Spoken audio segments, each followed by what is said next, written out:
जय हिंद साथियों, स्वागत है आप सभी का अपने इस YouTube चैनल ओम साई स्टडी 2.0 पर। साथियों चलिए आज हम लोग फिजिक्स स्टार्ट करते हैं।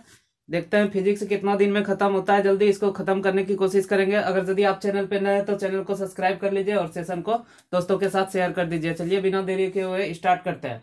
बताइएगा कि तरंग यानी तरंग चैप्टर से हम लोग पहले स्टार्ट करते हैं। किसी स्थान पर उत्पन्न विक्षोभ या कंपन को किस नाम से जाना जाता है?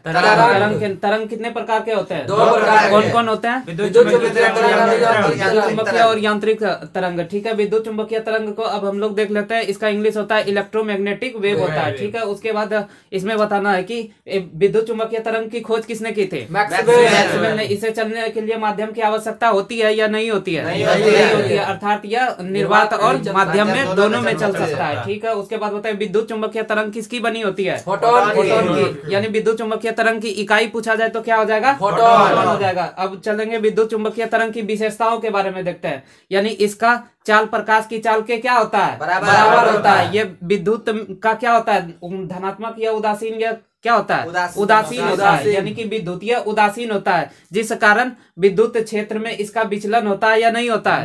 नहीं होता है। ठीक है, यह स्वभाव में कैसा तरंग है? अनुप्रस्थ तरंग है। ठीक है, यह ध्रुवन की घटना को दर्शाता है। कौन? विद्युत चुंबकीय तरंग ध्रुवन की घटना को दर्शाता है। इसके पास क्या क्या होता है? ऊर्जा और संवेग दोनों होता है विद्युत चुंबकीय तरंग। इसकी ऊर्जा इनकी आवृत्ति के समानुपाती होती है। ठीक है, उसके बाद देखना है हम लोग को विद्युत चुंबकीय तरंग कौन कौन से है। इसी में आपको एक ट्रिक याद रखना है, गाये अभिजु इन्फ्रा मारे। ग से हो जाएगा गामा किरण, ए से हो जाएगा एक्सरे और अ से हो जाएगा अल्ट्रावायलेट यानी पराबैंगनी किरण, विजु से हो जाएगा विजुअल और यानी कि दृश्य किरण, इन्फ्रा से हो जाएगा इंफ्रारेड यानी अवरक्त किरण, मा से हो जाएगा माइक्रो यानी सूक्ष्म वेव और रे से हो जाएगा रेडियो वेव। ठीक है, उसके बाद बताइएगा बताइएगा कि तरंग धैर्य बताइएगा इनमें किसका तरंग धैर्य सबसे ज्यादा होगा?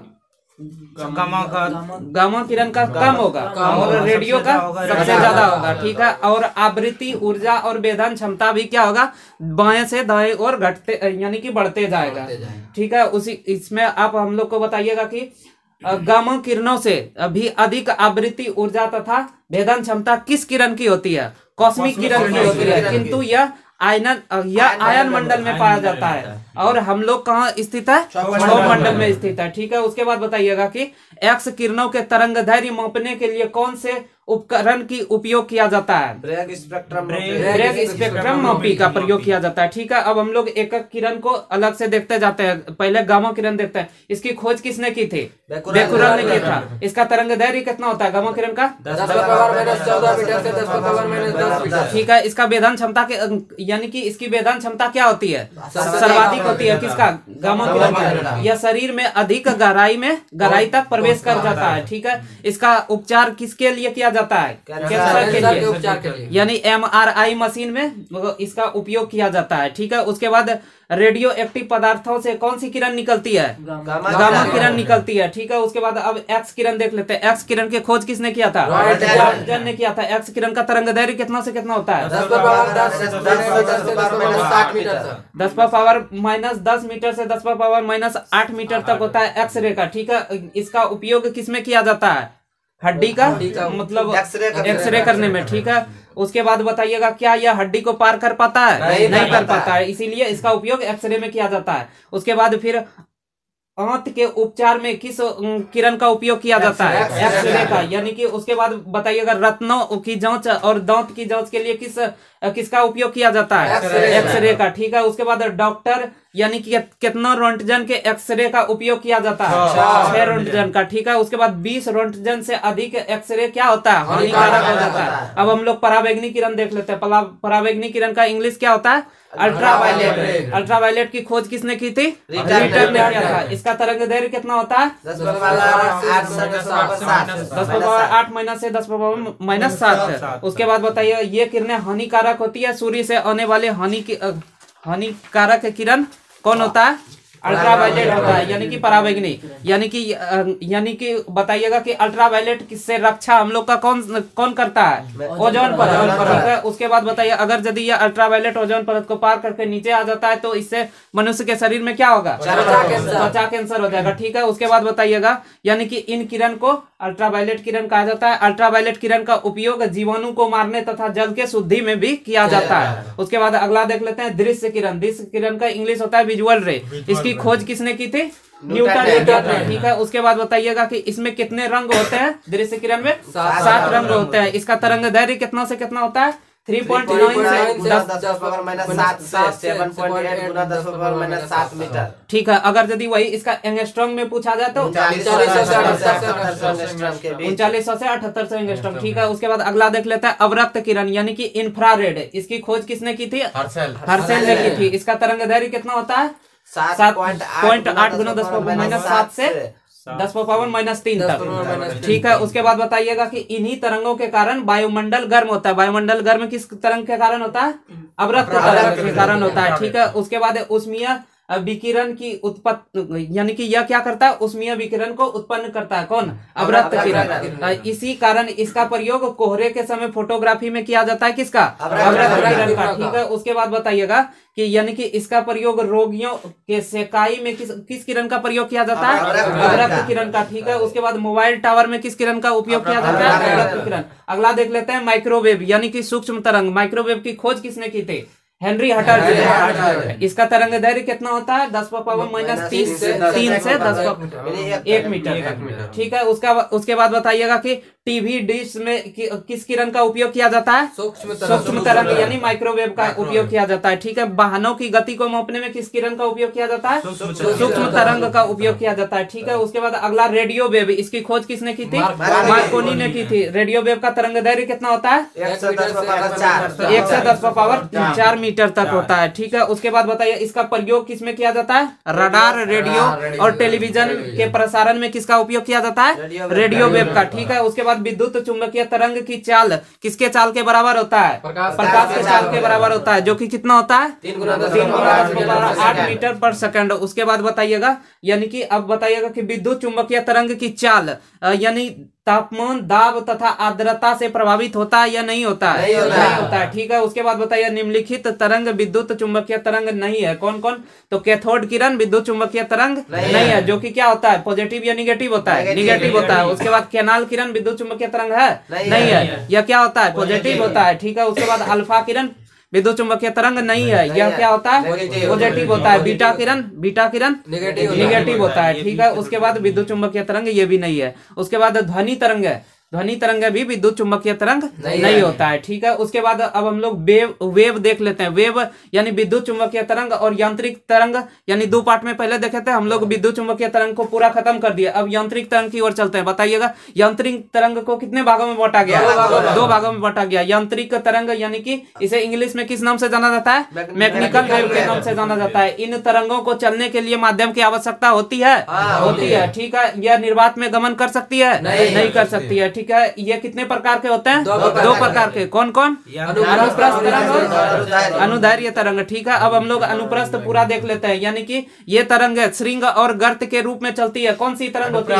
अनुप्रस्थ तरंग होती है। ठीक है, तनी हुई डोरी और जल की सतह पर यानी कि विद्युत चुंबकीय तरंग उत्पन्न होती है। ठीक है, उसके बाद अनुप्रस्थ तरंग ठोस तथा द्रव के सतह पर चलती है। अनुप्रस्थ तरंग कहाँ चलती है? ठोस तथा द्रव के सतह पर चलती है। सितार, गिटार, बीना, प्रकाश ये सभी कौन सी तरंग है? अनुप्रस्थ तरंग इन सबों से उत्पन्न होती है। ठीक है, उसके बाद अनुदैर्घ्य तरंग देख लेते हैं। अनुदैर्घ्य तरंग का इंग्लिश क्या होता है? लॉन्गिट्यूडिनल वेव होता है। ठीक है, इसमें तरंग का कंपन की दिशा क्या होती है? लंबवत होती है, यानी कि इसमें तरंग के कंपन की दिशा गति के दिशा में होती है। ठीक है, लंबवत उसमें था, किसमें? अनुप्रस्थ में लंबवत और अनुदैर्घ्य में यानी कि गति के कण के दिशा में ही होती है। ठीक है, ये संपीड़न तथा विरलन के सिद्धांत पर कौन कार्य करता है? अनुदैर्घ्य तरंग। जैसे हुआ ध्वनि तरंग, खुला हुआ स्वर यंत्र, शहनाई, बांसुरी, इन सबों से कौन सा तरंग निकलता है?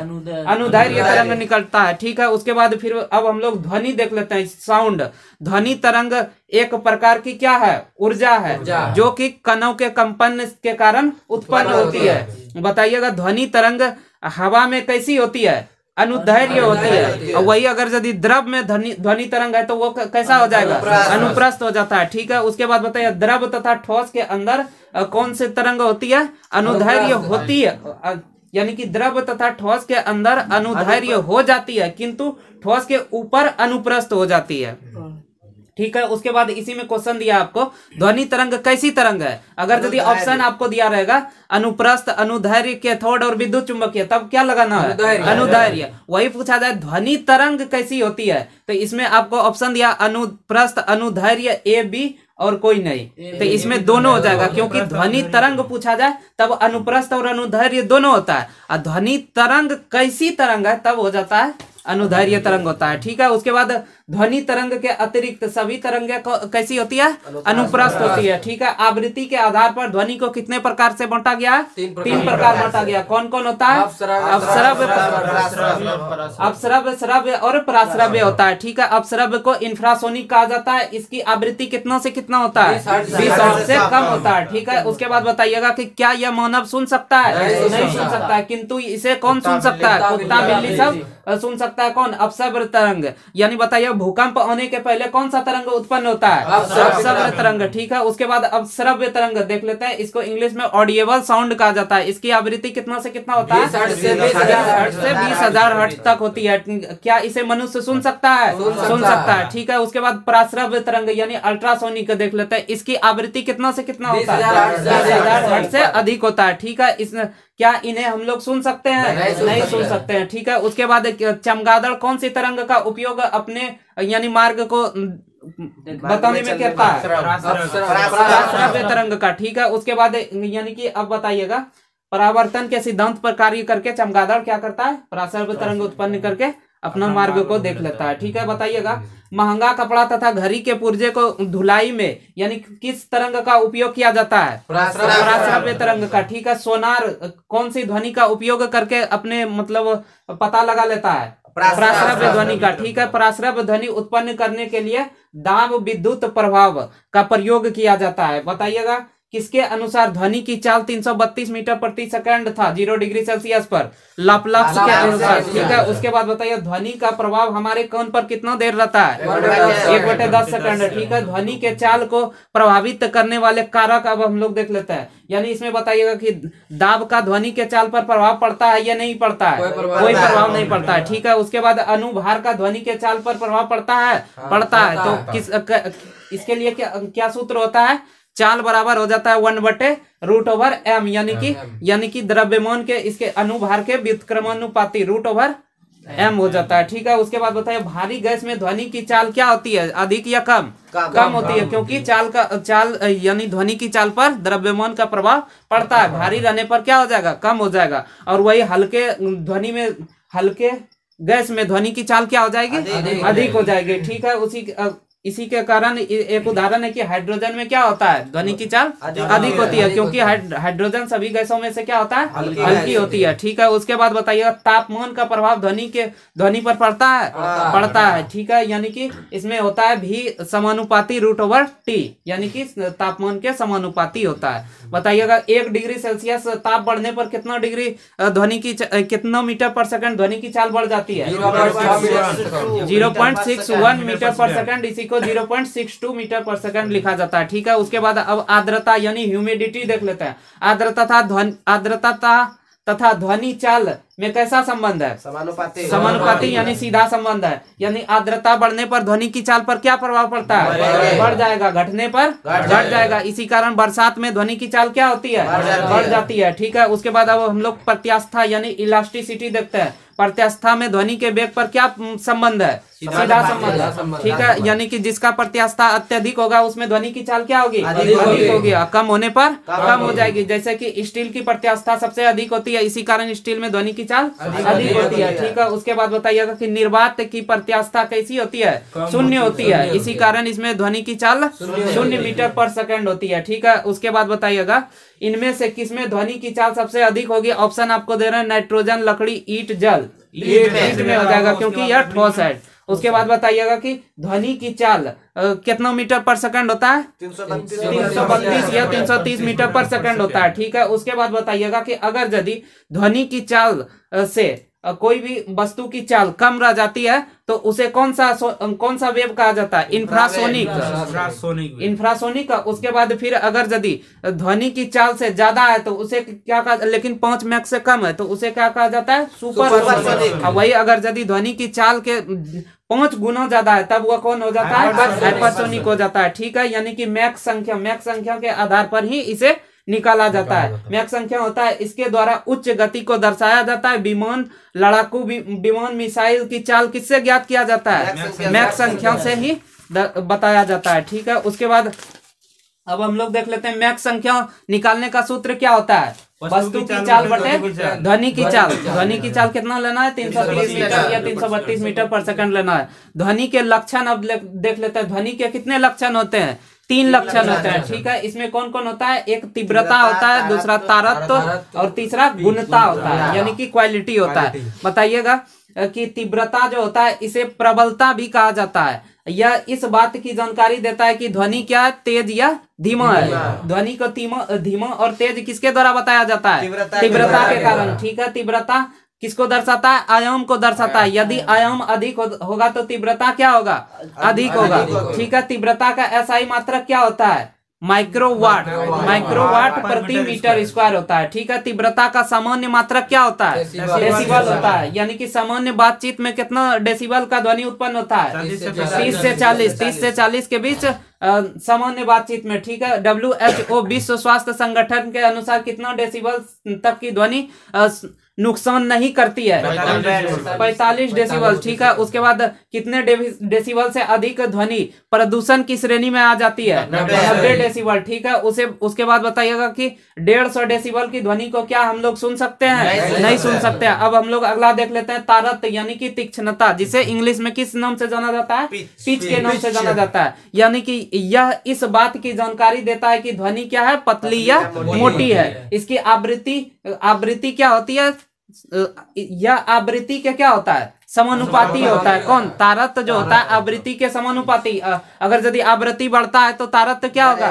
बढ़ेगा। ठीक है, यदि आवृत्ति घटता है तो क्या होगा? तारत्व घटेगा। ठीक है, ध्वनि पतली सुनाई देगी जब आवृत्ति क्या होगा? बढ़ जाएगा। ठीक है, मच्छर, महिला, बच्चा, कोयल की आवृत्ति क्या होती है? अधिक होती है। इसी कारण उसका आवाज कैसा होता है? पतला सुनाई पड़ता है। ठीक है, उसके बाद फिर घोड़ा, पुरुष, मेढक, शेर, गधा की आवृत्ति क्या होती है? कम होती है। इसी कारण उसका आवाज कैसा होता है? मोटा होता है। अब हम लोग गुणता देख लेते हैं, यानी क्वालिटी। क्वालिटी होता है यह 2 अलग अलग ध्वनि की तीव्रता तथा आवृत्ति, यानी कि जब 2 अलग अलग ध्वनि की तीव्रता तथा आवृत्ति समान हो जाए तो इसको मतलब अलग करने के लिए किसका उपयोग किया जाता है? गुणता के आधार पर बताया जाता है कि यह किस चीज का ध्वनि है। ठीक है, गुणता अधिस्वर को दर्शाता है, यानी ओवरटोन को कौन दर्शाता है?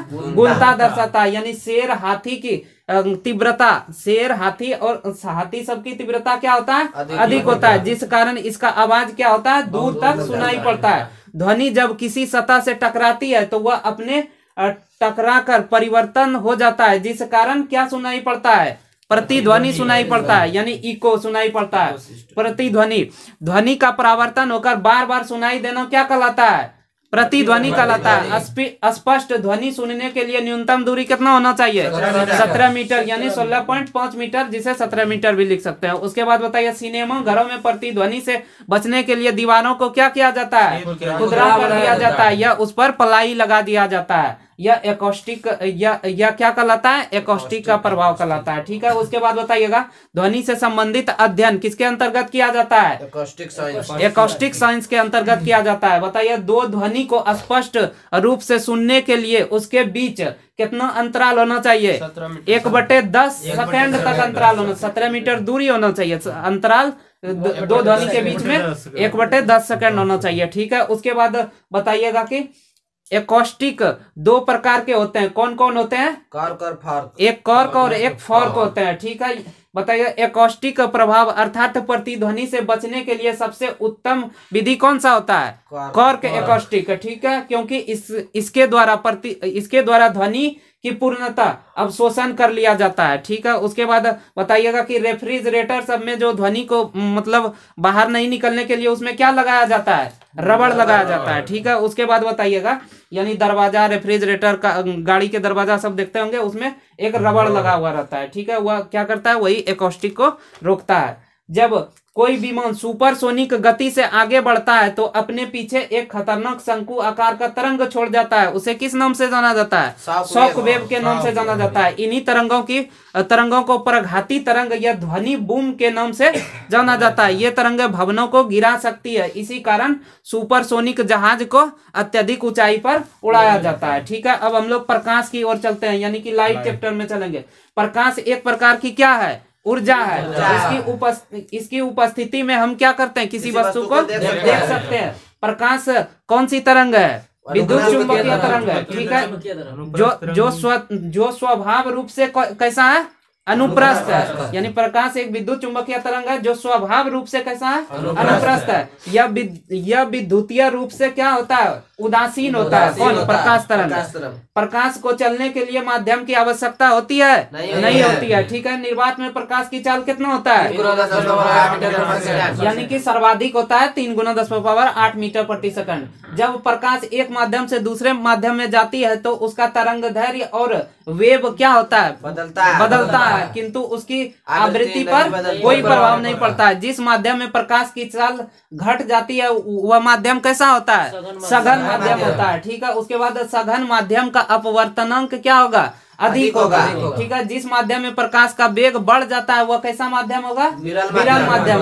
विरल माध्यम में अपवर्तनांक क्या होगा, कम हो जाएगा। अब हम लोग देख लेते हैं प्रकाश का एक एक पॉइंट देख लेते हैं, जिसमें कि आपका पहला है कि प्रकाश का परावर्तन, यानी कि रिफ्लेक्शन ऑफ लाइट। जब प्रकाश किसी चिकने सतह से टकराने के बाद उसी माध्यम में लौट जाती है तो इस घटना को क्या कहा जाता है, प्रकाश का परावर्तन कहा जाता है। ठीक है, आने वाली किरणों को किस नाम से जाना जाता है, आपतित किरण, यानी इंसिडेंट रे के नाम से जाना जाता है। टकरा कर जाने वाली किरण को किस नाम से जाना जाता है, परावर्तित किरण, यानी कि रिफ्लेक्टेड वेव।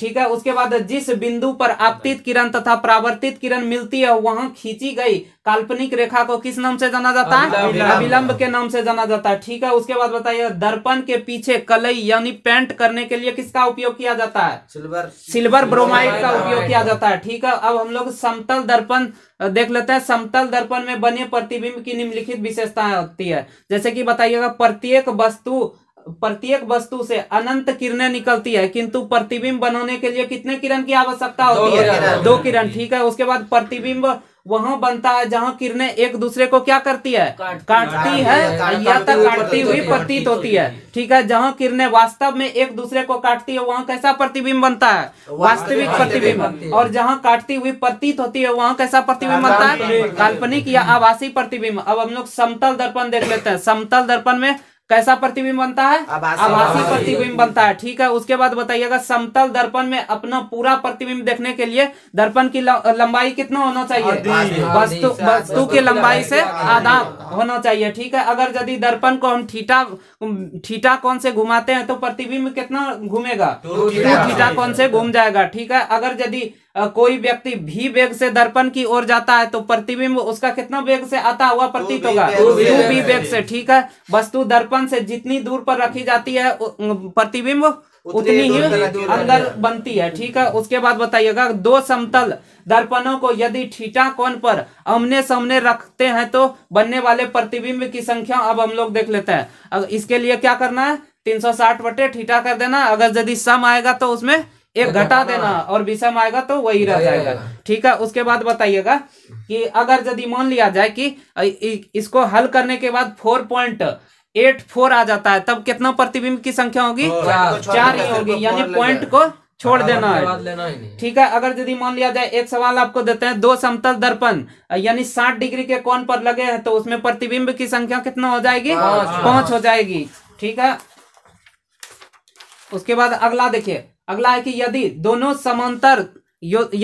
समांतर दर्पण 0 डिग्री कोण पर हो तो प्रतिबिंब की संख्या कितना होगा, अनंत हो जाएगा। ठीक है, यानी पेरिस्कोप में कितना एंगल पर परावर्तन होता है, कितना 45 डिग्री एंगल पर। पनडुब्बी जल से बाहर देखने के लिए किसका उपयोग करता है, पेरिस्कोप का उपयोग करता है। ठीक है, उसके बाद अब हम लोग अवतल दर्पण की विशेषता देख लेते हैं। यानी कि इसमें क्या है कि किरणों को एक पास लाता है कौन, अवतल दर्पण, इसीलिए इसे किस नाम से जाना जाता है, अभिसारी। इसे इंग्लिश में किस नाम से जाना जाता है, कन्वर्जिंग। यानी अवतल दर्पण को कॉनकेव मिरर और कन्वर्जिंग यानी कि अभिसारी को कहा जाता है। ठीक है, बताइएगा कि गाड़ी के हेडलाइट में किस दर्पण का उपयोग किया जाता है, अवतल दर्पण। टॉर्च में किसका उपयोग किया जाता है, अवतल दर्पण। नाक, कान तथा गला के डॉक्टर किस दर्पण का उपयोग करता है, अवतल दर्पण। दाढ़ी बनाने में किस दर्पण का उपयोग, अवतल दर्पण। अब हम लोग उत्तल दर्पण देख लेते हैं। उत्तल दर्पण का इंग्लिश क्या होता है, कॉन्वेक्स मिरर होता है। ठीक है, वह दर्पण जिसका परावर्तन पृष्ठ उभरा होता है वह कौन सा दर्पण होता है, उत्तल दर्पण होता है। उत्तल दर्पण के सामने वस्तु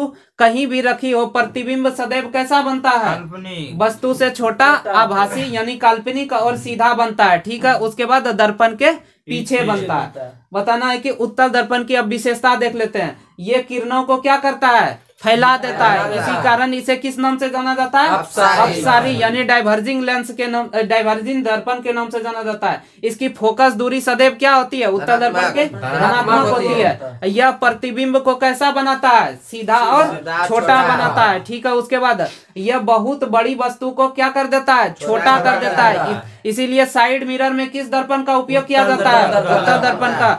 ठीक है, यह किरणों को क्या करता है, फैला देता है, जिस कारण इसका प्रयोग सड़क के किनारे स्ट्रीट लाइट में भी किया जाता है। ठीक है, उसके बाद बताइएगा इसकी आवर्धन क्षमता सदैव कितना होता है, एक से कम होता है। किसका, उत्तल दर्पण का। अब हम लोग अपवर्तन देख लेते हैं, यानी कि रिफ्रैक्शन। जब प्रकाश एक माध्यम से दूसरे माध्यम में प्रवेश करती है तो उस घटना को किस नाम से जाना जाता है, प्रकाश के अपवर्तन। ठीक है, यानी कि जब प्रकाश एक माध्यम से दूसरे माध्यम में जाती है तो उसका अनुदैर्ध्य वेग क्या होता है, बदल जाता है, किंतु उसकी आवृत्ति पर कोई प्रभाव नहीं पड़ता है। ठीक है, बताना है कि अपवर्तन के लिए शर्त कुछ है। आपतित किरण, अपवर्तित किरण तथा अभिलंब तीनों एक ही तल पर होना चाहिए। जब प्रकाश विरल माध्यम से सघन माध्यम में जाता है तो क्या होता है, अभिलंब की ओर झुक जाता है। ठीक है, उसके बाद जब किरण सघन माध्यम से विरल माध्यम में जाती है तो क्या होता है, अभिलंब से दूर चली जाती है। ठीक है, उसके बाद आपतित किरण की जया अपवर्तित किरण की जया के अनुपातिक नियम यानी अनुपात नियम होता है। बताइएगा, जो कि अपवर्तनांक म्यू के बराबर होता है। स्नेल का नियम कौन सा था, साइन आई बटे साइन आर। ठीक है, उसके बाद बताइएगा शीशे पर आपतित किरण 60 डिग्री किंतु किरण अपवर्तित होकर जल में चली जाती है, जिस कारण अपवर्तन कोण 30 डिग्री बनता है। तो अपवर्तनांक क्या हो जाएगा, तो इसमें 60/30 करने के बाद 2 हो जाएगा। ठीक है, इसी प्रकार अन्य वस्तुओं का सभी का अपना अपना अपवर्तनांक होता है। बताइएगा कि निर्वात का अपवर्तनांक कितना होता है, 0 डिग्री। निर्वात 0 डिग्री। हवा में अपवर्तनांक कितना होता है, 1.008। ये 1 हुआ, यानी निर्वात में 0 होता है। पानी का अपवर्तनांक कितना होता है, 1.33 यानी 4/4 होता है। कांच का अपवर्तनांक कितना होता है, 1.5 यानी कि 3/2 होता है। हीरा का अपवर्तनांक कितना होता है, 2.42 होता है। ठीक है, उसके बाद बताइएगा कि जल में प्रकाश की चाल याद कर, यानी कि 10 मीटर गहरे तालाब में एक सिक्का कितना उठा दिखाई देगा, तो इसमें वास्तविक गहराई बटे आभासी गहराई कर देंगे तो आपका हो जाएगा अपवर्तनांक बराबर लगा के। उसके बाद हम लोग क्रिटिकल एंगल यानी कि क्रांतिक कोण देख लेते हैं। ठीक है, क्रिटिकल एंगल में बताना है वैसा आपतन कोण जिसे अपवर्तित होने वाली किरण दोनों माध्यम को अलग करने वाली रेखा के समानांतर निकल जाती है, वह कौन सा कोण होता है, क्रांतिक कोण होता है।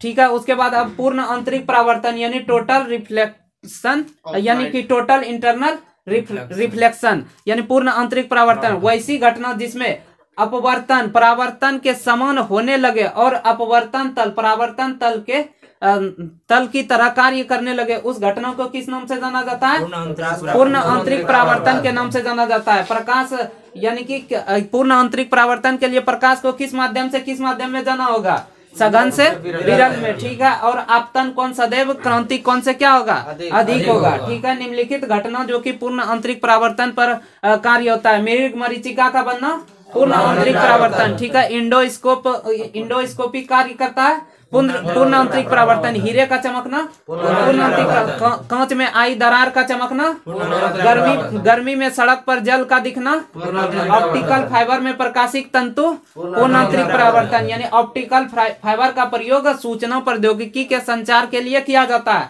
तो बताइएगा कि ऑप्टिकल फाइबर की खोज किसने किया था? नरेंद्र सिंह कपानी ने किया था, ठीक है। उसके बाद बताइए निम्नलिखित घटनाएं अपवर्तन के कारण होती है।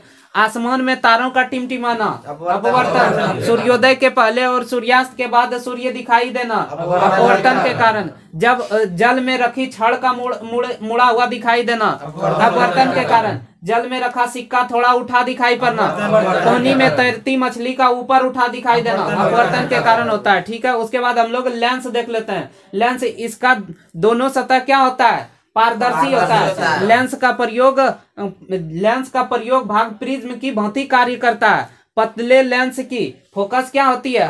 अधिक होती है, अर्थात उससे दूर तक दिखाई देता है, ठीक है। मोटे लेंस की फोकस क्या होती है? कम होती है, अर्थात उससे नजदीक की वस्तु दिखाई देता है, ठीक है। इसी में अब हम लोग एक एक करके देख लेते हैं। उत्तल लेंस, उत्तल लेंस को इंग्लिश में क्या कहा जाता है? कॉन्वेक्स लेंस कहा जाता है, ठीक है। उसके बाद इसमें बताइए वैसा लेंस जिसके बीच का भाग उभरा हुआ रहता है, कौन सा लेंस होता है? उत्तल लेंस। किनारे का भाग क्या होता है? चपटा होता है। उत्तल लेंस यानी कि उत्तल लेंस किरणों को क्या करता है? समीप लाता है, अतः यह कौन सा लेंस होता है? अभिसारी लेंस होता है, ठीक है। जिस कारण यह करीब के वस्तु को देखने के काम में आता है। कौन? उत्तल लेंस। यानी इसकी फोकस दूरी तथा क्षमता दोनों क्या होता है? धनात्मक होता है। दूर दृष्टि दोष को ठीक करने के लिए किस लेंस का उपयोग किया जाता है? उत्तल लेंस का, ठीक है। उसके बाद बताइएगा कि माइक्रोस्कोप में कौन सा लेंस लगा हुआ होता है? उत्तल लेंस। मानव की आंख किस लेंस का बना होता है? उत्तल लेंस का बना होता है, ठीक है। मानव की आंख में उत्तल लेंस पाया जाता है। पानी का बुलबुला किस लेंस की भांति दिखता है? उत्तल लेंस। और कार्य करता है अवतल लेंस की भांति, ठीक है। उसके बाद प्रज्वलक कांच के रूप में किस प्रज्वलक यानी कि कागज सब जो जलाते हैं उसमें किस लेंस का उपयोग किया जाता है? उत्तल लेंस का। यानी कि जब वस्तु फोकस एवं ध्रुव के बीच रखी हो तो उस स्थिति में उत्तल लेंस में बना प्रतिबिंब कैसा होता है? आभासी तथा सीधा होता है। अब हम लोग अवतल लेंस देख लेते हैं। अवतल लेंस को इंग्लिश में क्या कहा जाता है? कॉन्केव लेंस कहा जाता है। यह मुख्य अक्ष के समानांतर आने वाली किरणों को कई दिशाओं में क्या करता है? फैला देता है। इसी कारण इसे किस नाम से जाना जाता है? अपसारी यानी डाइवर्जिंग के नाम से जाना जाता है, ठीक है। उसके बाद यह दूर तक की वस्तुओं को देखने का काम करता है। कौन? अवतल लेंस। जिस कारण इसका उपयोग किस दृष्टि दोष में किया जाता है? निकट दृष्टि दोष को दूर करने में किया जाता है, ठीक है। अवतल लेंस की फोकस दूरी क्या होती है? ऋणात्मक होती है, ठीक है। इससे बनने वाला प्रतिबिंब सदैव कैसा होता है? आभासी तथा सीधा होता है, ठीक है। और वस्तु की ओर बनता है, वस्तु के दूसरे ओर बनता है। अवतल लेंस है, अवतल दर्पण में वस्तु की ओर बनता है, ठीक है। लेंस की क्षमता को किस में मापा जाता है? डायोप्टर में मापा जाता है, ठीक है। उसके बाद उत्तल लेंस की फोकस तथा क्षमता दोनों क्या होती है? धनात्मक होती है। अवतल लेंस की फोकस दूरी तथा क्षमता दोनों क्या होता है? ऋणात्मक होता है, ठीक है। उसके बाद क्षमता बराबर सूत्र अगर यदि निकालेंगे तो क्या हो जाएगा? 1/f हो जाएगा। वो भी मीटर में होना चाहिए। अगर यदि सेंटीमीटर में लेते हैं तो d बराबर क्या हो जाएगा? 100/f हो जाएगा, ठीक है। उसके बाद प्रकाश का वर्ण विक्षेपण, हम लोग डिस्पर्जन अब देख लेते हैं। यानी डिस्पर्जन क्या होता है? प्रकाश का कई भागों में टूटना क्या कहलाता है? प्रकाश का वर्ण विक्षेपण कहलाता है। जब श्वेत प्रकाश को प्रिज्म से गुजारा जाता है तो वो कितने रंगों में भी बट जाता है? 7 रंगों में बट जाता है, ठीक है। अपने मार्ग से सर्वाधिक विचलन किस रंग का होता है? बैगनी रंग का होता है, अर्थात सर्वाधिक बिखराव किस रंग का होगा? बैगनी रंग का होता है, ठीक है। उसके बाद सबसे कम विचलन किस रंग का होता है? लाल रंग का होता है, ठीक है। इसको याद रखने के लिए यानी कि वह जानी ह पिनाला याद रखेगा, नीचे से ऊपर तक चला जाएगा, ठीक है। उसके बाद प्रकाश के प्रकीर्णन हम लोग देख लेते हैं। प्रकाश के प्रकीर्णन यानी इसे इंग्लिश में स्कैटरिंग ऑफ लाइट कहते हैं। इससे रंग का निर्धारण होता है कि यानी कि देखते हैं इसमें कि प्रकाश जब धूल कण पर पड़ता है तो कई दिशा में बिखर जाता है। इस घटना को किस नाम से जाना जाता है? प्रकाश के प्रकीर्णन के नाम से जाना जाता है। बताइएगा कि किनके अनुसार प्रकीर्णन तरंगदैर्घ्य के चतुर्थ घात के अनुक्रमानुपाती होता है? रेले के अनुसार होता है, ठीक है। उसके बाद बताइएगा कि कौन से रंग का तरंगदैर्घ्य सबसे अधिक होता है? लाल रंग का। ठीक है, उसके बाद इसी कारण इसका बिखराव क्या होता है? कम होता है। तरंगदैर्घ्य कम होने पर बिखराव क्या होगा? कम होगा। इसी कारण इसका उपयोग कहाँ किया जाता है?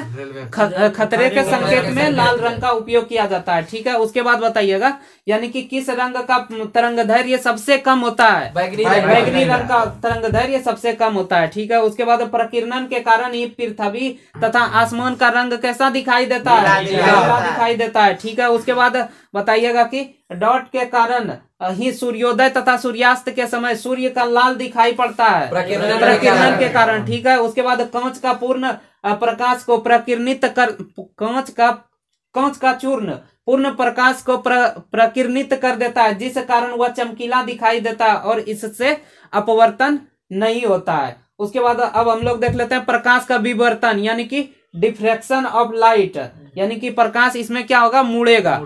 बताइएगा कि प्रकाश जब एक ही पतले कोनों से गुजरता है तो जिसकी मोटाई लगभग 10⁻⁻7 मीटर हो, वह उस कोने की ओर मुड़ जाती है, तो इस घटना को किस नाम से जाना जाता है? प्रकाश का विवर्तन के नाम से जाना। विवर्तन के कारण ही ब्लेड का किनारा क्या होता है? चमकीला दिखाई पड़ता है। किस कारण? विवर्तन के कारण। यानी कि विवर्तन की घटना ध्वनि में अधिक देखने को मिलती है, इसी कारण ध्वनि कहीं से मुड़ के चली जाती है। ठीक है, उसके बाद प्रकाश का व्यतिकरण अब हम लोग देख लेते हैं यानी कि इंटरफेरेंस ऑफ लाइट। जब लगभग 2 समान आवृत्ति की तरंग एक दूसरे पर पड़ती है तो किसी स्थान पर उनकी तीव्रता शून्य हो जाती है। इस घटना को किस नाम से जाना जाता है? प्रकाश का व्यतिकरण के नाम से जाना जाता है। यानी किसके कारण साबुन का बुलबुला चमकीला दिखाई पड़ता है? प्रकाश के व्यतिकरण के कारण। और पेट्रोल जब जमीन पर गिर जाता है तो चमकीला किस कारण दिखाई देता है? प्रकाश के व्यतिकरण के कारण दिखाई देता है। ठीक है, अब हम लोग प्रकाश के ध्रुवन यानी पोलराइजेशन देख लेते हैं। यानी प्रकाश एक अनुप्रस्थ तरंग जब गति करती है तो कोई दिशा में बिखराव यानी कई दिशा में बिखराव हो जाती है, जिससे कि चकाचौंध होने लगती है। इससे बचने के लिए निकाय यानी प्रिज्म या पोलराइज्ड ग्लास का प्रयोग किया जाता है। ठीक है, बताइएगा कि 3D फिल्म को देखने के लिए किस ग्लास का उपयोग किया जाता है? पोलराइज्ड ग्लास का प्रयोग किया जाता है। ठीक है, उसके बाद अब हम लोग इंद्रधनुष यानी रेनबो देख लेते हैं। जब सूर्य के किरणें वायुमंडल में रुके वर्षा के बूंद पर पड़ती है तो यह कितने भागों में बट जाती है? 7 रंगों में बिखर जाती है, और जिससे एक आर्क यानी चाप का निर्माण होता है, जिसे किस नाम से जाना जाता है? इंद्रधनुष के नाम से जाना जाता है। सुबह के समय इंद्रधनुष किस दिशा में बनता है? पश्चिम के दिशा में, यानी कि सूर्य के विपरीत दिशा में। उसके बाद शाम के समय इंद्रधनुष किस दिशा में बनता है? पूर्व के समय में बनता, पूर्व की दिशा में। उसके बाद पूछा जाएगा कि दोपहर के समय इंद्रधनुष कहाँ बनता है? नहीं बनता है। इंद्रधनुष दोपहर के समय नहीं बनता है। बताइएगा कि इंद्रधनुष को 2 भागों में बांटा गया, प्राथमिक इंद्रधनुष और द्वितीयक इंद्रधनुष। बताइएगा कि प्राथमिक इंद्रधनुष के ऊपरी भाग में कौन सा रंग होता है? लाल रंग का। और नीचे भाग में कौन सा होता है? बैगनी रंग का। ठीक है, बताइएगा कि इंद्रधनुष देखने के लिए हमारे आंखों पर कितना डिग्री एंगल का कोण बनता है? 42 डिग्री। ठीक है, प्राथमिक इंद्रधनुष में 2 बार अपवर्तन होता है और कितना बार पूर्ण आंतरिक परावर्तन होता है? एक बार पूर्ण आंतरिक परावर्तन होता है। ठीक है, अगर यदि पूछा जाए इंद्रधनुष के निर्माण में सबसे मुख्य भूमिका किसका होता है? वर्ण विक्षेपण, यानी कि सफेद प्रकाश पहले 7 रंग में टूटेगा तभी तो इंद्रधनुष दिखाई देगा। तो वर्ण विक्षेपण सबसे मुख्य होता है। और इसमें सहायक कौन कौन होता है? तो अपवर्तन होता है और पूर्ण आंतरिक परावर्तन सहायक होता है। अर्थात इंद्रधनुष के निर्माण में तीनों का योगदान होता है। इंद्रधनुष के निर्माण में पूछा जाएगा किसका योगदान होता है? विवर्तन यानी वर्ण विक्षेपण और अपवर्तन और पूर्ण आंतरिक परावर्तन। ठीक है, उसके बाद आज यहीं तक रखते हैं। अगर यदि आप चैनल पे नए तो चैनल को सब्सक्राइब कर लीजिए, सेशन को दोस्तों के साथ शेयर कर दीजिए। चलिए कल फिर मिलेंगे।